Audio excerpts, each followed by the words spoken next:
வேதத்திலே ஆண்டவர் நமக்கு ஒரு வாக்குத்தத்தம் கொடுக்கிறார். உபாகமம் 33:27 அநாதி தேவன் உனக்கு அடைக்கலம், அவருடைய நித்திய புயங்கள் உனக்கு ஆதாரம், அவருடைய நித்திய கரங்கள் உனக்கு ஆதாரம். எனக்கு அடைக்கலம் இல்லையே, எனக்கு ஆதாரம் இல்லையே, என் குடும்பத்தை எப்படி நடத்த போகிறேன் என்று தெரியவில்லையே என்று தவித்து போய் வந்திருக்கிறீர்களா?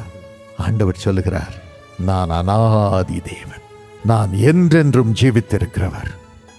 நான் உனக்கு அடைக்கலமாயிருப்பேன், நான் உனக்கு ஆதாரமாக இருப்பேன், நான் உன்னை சுமப்பேன், உன்னை தாங்குவேன், உன்னை தப்புவித்து உன்னை வாழ வைப்பேன் என்று ஆண்டவர் சொல்லுகிறார். இந்த நேரத்திலே அவர் அதை விளங்கச் செய்ய நம் மத்தியிலே இறங்கி வந்திருக்கிறார். நமது இருதயத்தை திறந்து, ஆண்டவனே எனக்கு நீர் வேண்டும் என்று சொல்லுவோமா? அவர் நிச்சயமாகவே நமக்கு ஆதாரமாக மாறுவார், நமக்கு அடைக்கலமாக தோன்றுவார், நம்மை வாழ வைப்பார். மனம் கலங்காதிருங்கள். சில நாட்களுக்கு முன்பதாக NDTV நியூஸிலே ஒரு உள்ளத்தை உடைக்கும் செய்தியை பார்த்தேன். அதிலே 46 வயது நிரம்பிய குல்தீப் தியாகி என்பவர் அன்று தற்கொலை செய்து கொண்டதை அவர்கள் நியூஸின் மூலம் தெரிவித்தார்கள். அவர் ஒரு ரியால்டர், ஒரு ப்ராப்பர்ட்டி டெவலப் பண்றவர். ஏன் உயிரை மாய்த்து கொண்டார்? அவருக்கு கேன்சர் என்று டாக்டர் சொல்லிவிட்டார். அதை கேட்டவுடன் அவருடைய உள்ளம் உடைந்தது, பதைத்து போனார். இந்த கேன்சரோடு எப்படி வாழ்வது? எல்லா பணமும் சேர்த்து வச்ச பணமெல்லாம் போயிடும். ட்ரீட்மெண்ட் ட்ரீட்மெண்ட் ட்ரீட்மெண்ட் என்று அந்த ட்ரீட்மெண்ட்டே எனக்கு சாவு போல இருக்கு. இதன் வழியாக நான் போக மாட்டேன், நான் போக மாட்டேன், என்னால் வாழ முடியாது என்று சொன்னார். துப்பாக்கியை எடுத்தார். மனைவி அறைக்குள் வந்தார்கள். மனைவியை சுட்டார். ஏனென்றால் அவர் எழுதி வைத்த அந்த கடிதத்திலே அவர் சொல்லியிருந்தார், நானும் என் மனைவியும் எந்நாளும் ஒன்றாகத்தான் வாழ்வோம், ஒன்றாகத்தான் மடிவோம் என்று நாங்கள் ஒருவரோடு ஒருவர் ஒரு ஒப்பந்தம் பண்ணியிருந்தோம். நான் இப்பொழுது என் உயிரை எடுக்கப் போகிறேன். என் மனைவியை என்னோடு வந்துவிட வேண்டும், எங்கள் ஒப்பந்தத்தின்படி வந்துவிட வேண்டும் என்று அவளை சுடுகிறேன், அதன் பிறகு என்னை சுட்டுக் கொள்கிறேன் என்று எழுதியிருந்தார். அவரை சுட்டுக் கொண்டார். 2 பிள்ளைகள் இருந்தார்கள். அவர்களுக்காவது என்னுடைய சொத்து செல்லட்டும், அவள் வாழட்டும், என்னால் இனி வாழ முடியாது, எனக்கு நம்பிக்கை இல்லை, எனக்கு ஆதாரம் இல்லை, எனக்கு அடைக்கலம் இல்லை, என்னை கொன்று கொள்ளுகிறேன் என்று செத்து போனார். எனக்கு அருமையானவர்களே, உலகம் இந்த நம்பிக்கையை தான் நமக்கு தருகிறது. பாடுகள் வரும் பொழுது நீ அழிந்து போவாய், உனக்கு வழி இல்லை என்று தான் உலகம் சொல்லுகிறது. ஆனாலும் இயேசு சொல்லுகிறார், நான் மரித்தேன், ஆனாலும் இதோ சதா காலமும் உயிரோடு இருக்கிறேன். எதற்காக? யோவான் 14 நான் பிழைக்கிறபடியினால் நீங்களும் பிழைப்பீர்கள், நான் பிழைக்கிறபடியினால் என் பிள்ளைகளே நீங்களும் பிழைப்பீர்கள், நான் உங்களை பிழைக்க வைப்பேன். உலகத்தில் உபத்திரவங்கள் உண்டு, ஆனாலும் திடன் கொள்ளுங்கள், இயேசுவாகிய நான் உலகத்தை ஜெயித்தேன், உலகத்தை ஜெயித்தேன், ஆகவே நான் உங்களை பிழைக்க வைப்பேன். யோவான் 14:6 அவர் சொல்லுகிறார், நானே உனக்கு வழி. வழி இல்லை என்று சொல்லுகிறாயா? கேன்சர் நோய் வந்துருச்சு, கடன் வந்துருச்சு, பலவீனம் வந்துருச்சு, வேலையில்லா திண்டாட்டம் வந்துருச்சு, என் பரிசுத்தமெல்லாம் போயிடுச்சு, அவ்வளவுதான் என்று சொல்லுகிறாயா? இந்த நிலைமையிலும் உனக்கு ஒரு வழியை திறக்க இயேசுவாகிய நானே வழி, நானே வழி, நானே சத்தியம், நானே ஜீவன், உன்னை பிழைக்க வைப்பேன், உன்னை பிழைக்க வைப்பேன். அந்த நம்பிக்கையில் தான் இன்று அவரிடம் ஜெபம் பண்ணும்படி வந்திருக்கிறீர்கள். ஒவ்வொருவரும் இதயத்தை திறந்து, ஆண்டவரே எனக்கு வழி இல்லை, ஆனால் நீரே எனக்கு வழி, நீரே எனக்கு வழி, எனக்கு வழியை உண்டு பண்ணும் சாமீன் என்று ஜெபம் பண்ணும்படி வந்திருக்கிறீர்கள். இந்த வழியாகிய இயேசு உங்களை தேடி வருகிறார். மனம் கலங்காதிருங்கள். இடிந்து போன அத்தனையும் இன்று இரவு ஆண்டவர் உயிர் தெழும்ப செய்வார். உயிர் தெழும்ப செய்வார். யாருக்கு செய்வார்? உங்களுக்கு செய்வார். உங்களுக்கு செய்வார். எனக்கு செய்வார் என்று சொல்லுங்கள். இயேசுவே எனக்கு செய்வீர், இயேசுப்பா இப்பொழுது செய்வீர் என்று சொல்லுங்கள். இன்று இரவு உங்கள் துக்கம் சந்தோஷமாய் மாறும். அவருடைய வல்லமை இப்பொழுது உங்கள் மீது இறங்கும். அதற்கு ஆண்டவர் அநாதி தேவனாக இருக்கிறார். அநாதி தேவனாக இருக்கிறார். இந்த அநாதி தேவன் எந்த விதத்திலே அவர் நம்முடைய துக்கங்களை எல்லாம் சந்தோஷமாக மாற்றுகிறார்? அவருடைய அநாதி சிநேகத்தால் அவர் நம்முடைய துக்கங்களை மாற்றுகிறார். He loves us with his eternal love, everlasting love. ஆம் பிரியமானவர்களே, எரேமியா 31:3 கூறுகிறது. ஆண்டவர் சொல்லுகிறார், அநாதி சிநேகத்தால் நான் உன்னை சிநேகித்தேன். அநாதி சிநேகத்தால் நான் உன்னை சிநேகித்தேன். யாரை சிநேகிக்கிறார்? யோவான் 1:12 அவருடைய நாமத்தின் மீது விசுவாசம் உள்ளவர்களாய் அவரை ஏற்றுக்கொண்டவர்கள் எத்தனை பேர்களோ அத்தனை பேர்களும் அவருடைய பிள்ளைகளாகும்படி அவர்களுக்கு அதிகாரம் கொடுத்தார். அவர்களுக்கு அதிகாரம் கொடுத்தார். ஒவ்வொருவரும் அவருடைய பிள்ளைகளாக மாறும்படியாக அவர் வாய்ப்பு கொடுக்கிறார். அதை விசுவாசித்து யார் யார் அவருடைய வாழ்க்கையை அவருடைய கரங்களில் ஒப்புக் கொடுக்கிறார்களோ அத்தனை பேரையும் அவருடைய பிள்ளையாக மாற்றுகிறார். அவர்களை அநாதி சிநேகத்தால் சிநேகிக்கிறார்.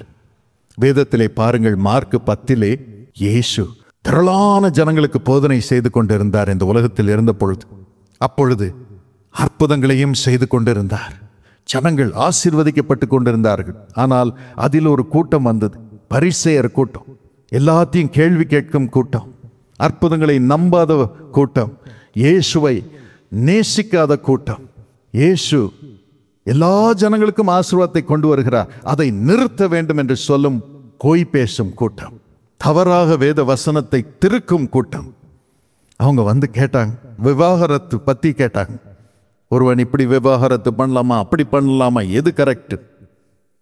இங்க ஜனங்களுக்கு உயிர் போயிட்டு இருக்குது. இருள் அவர்களை சூழ்ந்திருக்குது. பாவத்தில் உட்கார்ந்து தடுமாறிட்டு இருக்காங்க. ஆனா இவங்க வந்து கேட்கிற கேள்வி, வேத சாஸ்திரிகள் இவர்கள் அப்படியே வேதத்தை தலைகளாக படித்து விட்டார்கள். அவங்களுக்கு எல்லாம் இந்த கோட்பாடுகள் தான், மனுஷ கோட்பாடுகள் தான் முக்கியமான காரியம். உயிரை காப்பாற்றுவதற்கு அவர்களுக்கு ஒரு அன்பும் கிடையாது, ஒரு பாசமும் கிடையாது. அப்படிப்பட்டவர்கள் வந்து அவரோடு வாக்குவாதம் பண்ணி கொண்டிருந்தார்கள். இயேசு பொறுமையா பதில் சொல்லிட்டு இருந்தார். ஆனா அந்த நேரத்தில் பாருங்க, சிறு பிள்ளைகள் ஓடி வந்தார்கள். வேறொரு பக்கத்துல இருந்து ஓடி வந்தாங்க, இயேசுட்ட ஓடி வராங்க. வரும்பொழுது சீஷர்கள் சொல்றாங்க, ஐயோ ஏசாமி கிட்ட போகக்கூடாது, ஏன்னா பெரிய ஆளுங்க பேசிட்டு இருக்காங்க, ஞானவான்கள் பேசிட்டு இருக்கிறாங்க, சமுதாயத்தில் பெரிய ஆளுங்க பேசிட்டு இருக்காங்க, வேதத்தை தலைகளாக படித்தவர்கள் பேசி கொண்டிருக்கிறார்கள், அதெல்லாம் போகக்கூடாது. இயேசு சொன்னார், இந்த மக்கள் எல்லாம் வாக்குவாதம் பண்ணுகிற இந்த மக்கள் எல்லாம் போகட்டும், எனக்கு இந்த சின்ன பிள்ளைகள் தான் வேண்டும், எனக்கு இந்த சிறுவர்கள் தான் வேண்டும். பரலோக ராஜ்யம் இவர்களுக்கு தான் உரியது, இவர்களுக்கு தான் உரியது. இந்த போராட்டம் நடத்தும் மக்கள், புரட்டும் மக்கள், அன்பில்லாத மக்கள், வேதத்தை அறிந்திருந்தும் அன்பில்லாமல் இருக்கும் மக்கள் ஒரு நாளும் பரலோகத்துக்குள் பிரவேசிப்பதில். அவங்க போட்டும் வழி, எனக்கு இந்த சின்ன பிள்ளைங்க வரட்டும், இந்த சிறு பிள்ளைகள் வரட்டும் என்று சொல்லி அவர்களை அணைத்து கொண்டு அவர்களை கையில் எடுத்து ஒவ்வொரு பிள்ளையும் ஆசீர்வதித்தார். ஒவ்வொரு பிள்ளையும் ஆசீர்வதித்தார். ஒவ்வொரு பிள்ளை மீதும் அன்பு காட்டினார். பரலோக ராஜ்யம் இவர்களுடையது, இவர்களுடையது, இவர்களுடையது. இன்று இரவும் அதே போல ஒரு நிபந்தனை இல்லாமல் இயேசுவின் மீது அன்பு கொண்டு சிறு பிள்ளைகள் மீது, அவர் மீது முழு விசுவாசம் வைத்து வந்திருக்கும் பிள்ளைகளாகிய உங்கள் ஒவ்வொருவருக்கும் இயேசு இன்று இரவு அப்படியே செய்வார். உங்களை அவருடைய கரங்களில் எடுத்து அணைத்து கொண்டு உங்களை முத்தமிட்டு ஆசீர்வதிப்பார், முத்தமிட்டு ஆசீர்வதிப்பார்.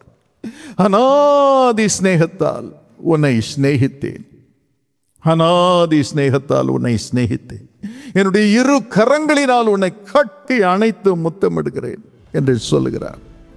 அநாதி ஸ்நேகம், இயேசுவின் ஸ்நேகம் அநாதி ஸ்நேகம். ஓசியா 11:4 கூறுகிறது, அன்பின் கயிறுகளினால் நான் அவர்களை இழுத்தேன். எபேசியர் 5:30 வாசித்து பாருங்கள். ஆண்டவர் இயேசு தமது சரீரத்தோடு நம்மை இணைத்துக் கொள்கிறார், எலும்புகளோடு இணைத்துக் கொள்கிறார், மாம்சத்தோடு இணைத்துக் கொள்கிறார்.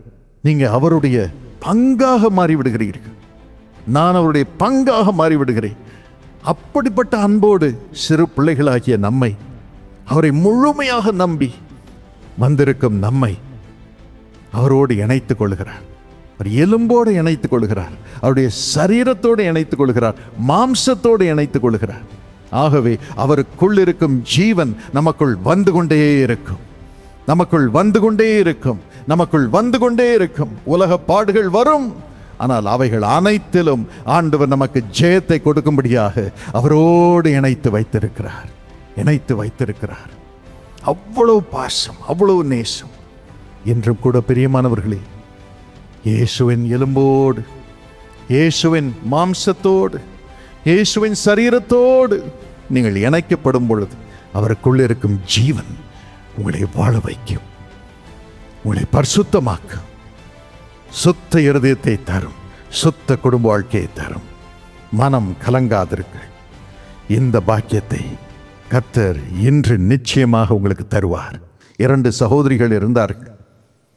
2 பேரும் நகமும் சதையும் போல. உண்மையாய் நடந்த சம்பவம். அவங்க 2 பேரும் ஒருவர் இல்லாமல் ஒருவர் வாழ முடியாது என்ற நிலைமையில் இருந்தார்கள். ஒரே மாதிரி சட்டை போடுவாங்க, ஒரே இடத்துக்கு போவாங்க, ஒரே காரியத்தை பேசுவாங்க, உயிரை போல ஒருவரை ஒருவர் நேசித்தார். ஒரு காலம் வந்தது, ஒரு பிள்ளைக்கு திருமணம் ஒழுங்கு செய்யப்பட்டது. அடுத்த நாள் காலையில் திருமணம். ஆனால் முந்தின நாள் இரவிலே 2 பேரும் தற்கொலை செய்து கொண்டார்கள். எழுதி வைத்தார்கள், ஒருவரை பிரிந்து ஒருவர் எங்களால் வாழவே முடியாது, ஆகவே நாங்கள் எங்களை கொன்று கொள்ளுகிறோம் என்று எழுதி வைத்து மடிந்து போனார்கள். அன்பு மரணத்தை போல வலியது என்று வேதம் கூறுகிறது. ஆனால் நாமோ இந்த உலகத்திலே சாக வேண்டிய அவசியம் இல்லை. ஆகவேதான் நம்மோடு இணைந்திருக்கும் அன்பின் தகப்பன் இயேசு அவரை பலியாக தாமே ஒப்பு கொடுத்தார். அவர் சொன்னார், என் மகனே நீ சாக வேண்டாம், என் மகளே நீ சாக வேண்டாம், பாவத்திற்கு சாக வேண்டாம், நோய்க்கு சாக வேண்டாம், துக்கத்துக்கு சாக வேண்டாம், பிசாசின் கிரியைகளுக்கு சாக வேண்டாம். நான் உனக்காக மரிக்கிறேன், அதன் வழியாக நான் மரிக்கிறேன் என்று அவர் சொன்னார். எபிரேயர் 2:9 படி இயேசு நம்ம ஒவ்வொருவருக்காகவும் மரணத்தை ருசி பார்த்தார். ஆனாலும் வெளிப்படுத்தின விசேஷம் 1:18 படி அவர் மரித்தார், உயிரோடு எழும்பினார். அந்த 2 சகோதரிகளும் செத்து போனார்கள். ஆனால் இயேசு மரணத்தை ருசி பார்த்து நமக்காக ஒவ்வொரு பாடுகளையும் ஏற்றுக்கொண்டு அதை சிலுவையில் முறியடித்து மரண வழியாக சென்று 3ஆம் நாள் உயிரோடு எழும்பினார். நம்மோடு இணைந்திருக்கும்படியாக, உயிருள்ளவராக இணைந்திருக்கும்படியாக. ஏன் மரணம் வருகிறது? ரோமர் 6:23 படி பாவத்தின் சம்பளம் மரணம். நாம் பாவம் செய்யும் பொழுது மரணம் நம்மை நிரப்புகிறது, பிசாசு நம்மை நிரப்புகிறான், அவன் நம்மை கொல்லுகிறான், சாபத்தினால் கொல்லுகிறான். ஆகவேதான் இயேசு ரோமர் 5:8 படி நாம் பாவிகளாயிருக்கையில் கிறிஸ்து நமக்காக மரித்ததினாலே தேவன் நம்மேல் வைத்த அன்பை விளங்க பண்ணினார். 2 கொரிந்தியர் 5:21 படி பாவமறியாத இயேசு நமக்காக பாவமானார். அவர் சொன்னார், நான் என் பிள்ளையின் பாவத்தை சுமக்கட்டும், பாவத்தினால் வரும் மரணத்தை சுமக்கட்டும், நான் சாகட்டும், மரணத்தை வெல்லட்டும், பாவத்தின் வேரை அழிக்கட்டும், உயிரோடு எழும்பி என் பிள்ளையுடைய பாவத்தில் இருந்து என் பிள்ளையை விடுவிக்கட்டும், பரிசுத்தத்தை என் பிள்ளை பெறட்டும் என்று சொல்லுகிறார்.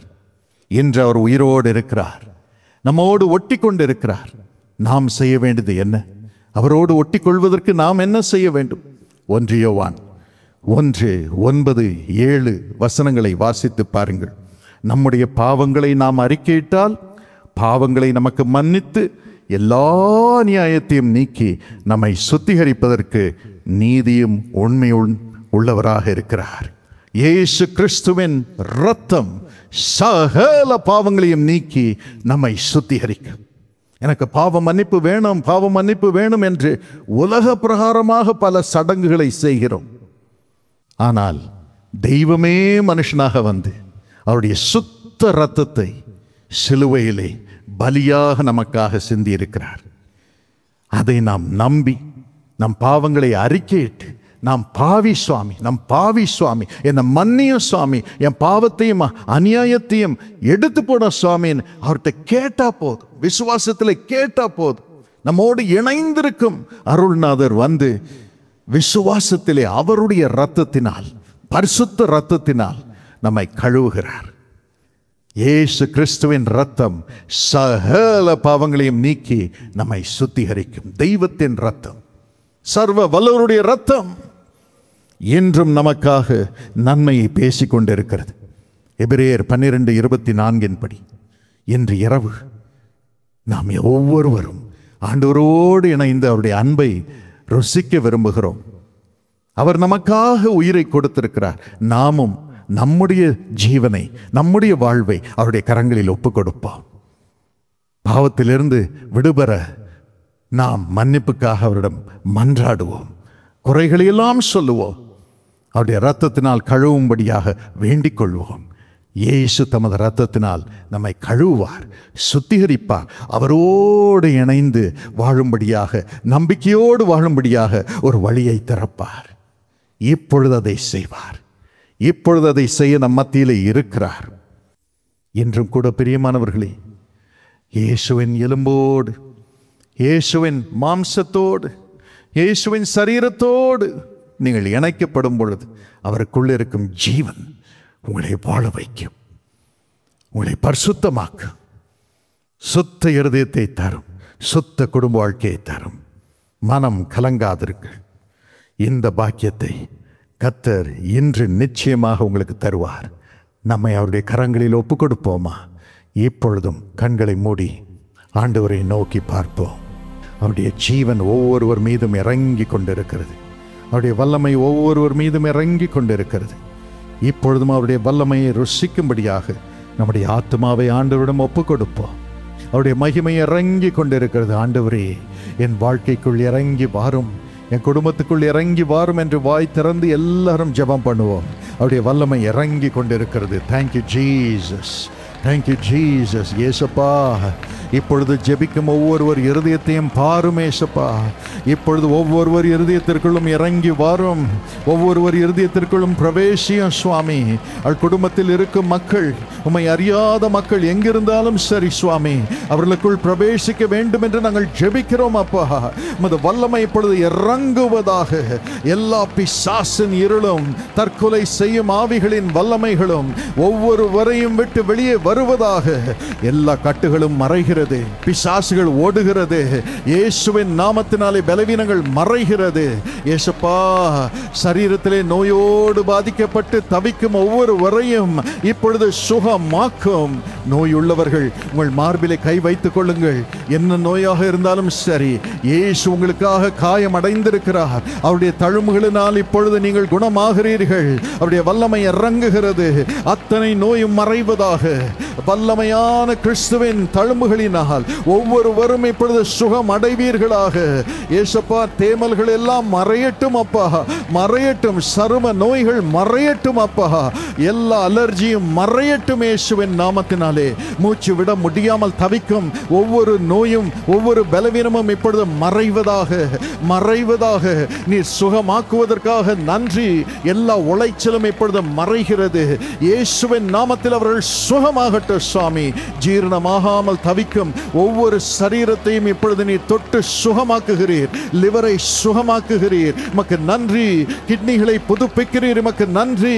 கற்கள் எல்லாம் வெளியே வரட்டும் இயேசுவின் நாமத்தினாலே. ஃபைப்ராய்டு எல்லாம் யூட்ரஸ்ல இருந்து வெளியே வரட்டும், கரையட்டும், பிள்ளைகள் உருவாகட்டும். குழந்தை இல்லாத கர்ப்பங்களில் கிறிஸ்துவின் ஜீவன் இப்பொழுது இறங்குவதாக, இறங்குவதாக, இறங்குவதாக. யார் யாருக்கு குழந்தை இல்லையோ கணவன் மனைவி கரங்களை பிடித்துக் கொள்ளுங்கள். உறவில் பிரச்சனை இருந்தாலும் சரி, இப்பொழுது இயேசுவின் வல்லமை உங்கள் மீது இறங்குகிறது. Right now heal them Lord, heal them Lord, heal them Lord. கர்ப்பத்திலே குழந்தை உருவாக செய்யும். குழந்தை இல்லாதவர்கள் கர்ப்பத்திலே குழந்தை உருவாக செய்யும் அப்பா. மலர் கர்த்தர் உங்களுக்கு குழந்தையை கொடுக்கிறார். அவருடைய வல்லமை இறங்குகிறது. மக்கு நன்றி இயேசுப்பா, மக்கு நன்றி இயேசுப்பா. குழந்தைகளை தாரும், குழந்தைகளை தாரும். வெட்கம் இனி இருக்க கூடாது ராஜா.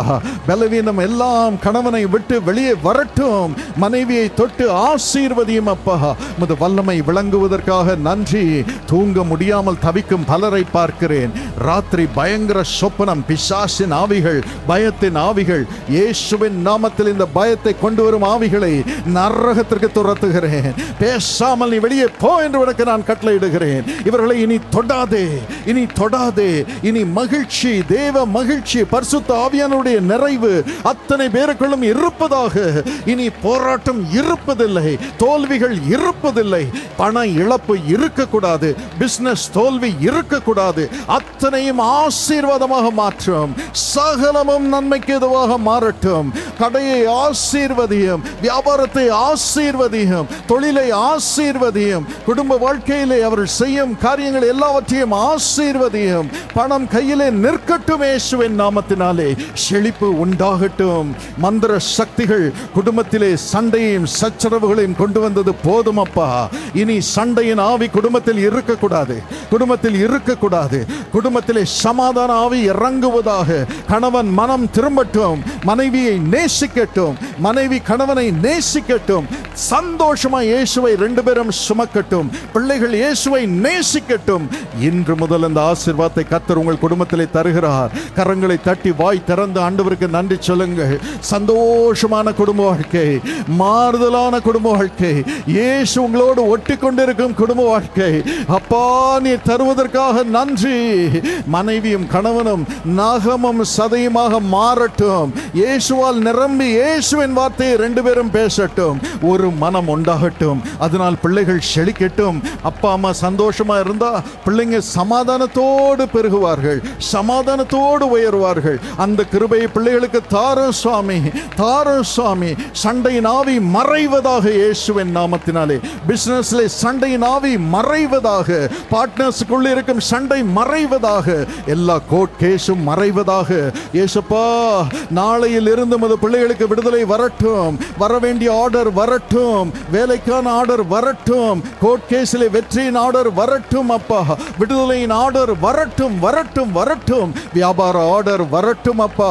அப்பா கடனெல்லாம் மாறி போகட்டும், இழப்பெல்லாம் மாறி போகட்டும். குடும்பத்திலே சமாதானத்தோடு படுக்கைக்கு போகட்டும் சுவாமி.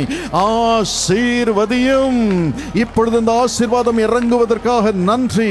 இழந்தவைகள் எல்லாம் 2 மடங்கு கர்த்தர் திரும்ப தருகிறார். இழந்தவைகள் மட்டுமல்ல, 2 மடங்கு தருவார். எதற்காக? கர்த்தருடைய ராஜ்யத்தை ஒரு பங்கை வைத்து கட்டுவதற்காக கர்த்தர் இன்று கொடுக்கிறார். உங்கள் இழப்பு எல்லாவற்றையும் ஆண்டவர் சரி செய்கிறார், சரி செய்கிறார். இழந்ததை தேடவே இயேசு இந்த உலகத்தில் வந்தார். எல்லாத்தையும் தேடி கொடுப்பார். உங்களுக்கு குறைவே இருப்பதில்லை, குறைவே இருப்பதில்லை. தவறான டிசிஷன்ஸ் நீங்க எடுத்திருந்தாலும் பரவாயில்ல, கர்த்தர் உங்களுக்கு சகலத்தையும் வாய்க்க செய்து உங்களை வாழ வைப்பார். அவருடைய தீர்மானத்தின்படி சகலமும் நன்மைக்கு எதுவாக நடைபெறும். இந்த ஆசீர்வாதம் இறங்குவதற்காக நன்றி.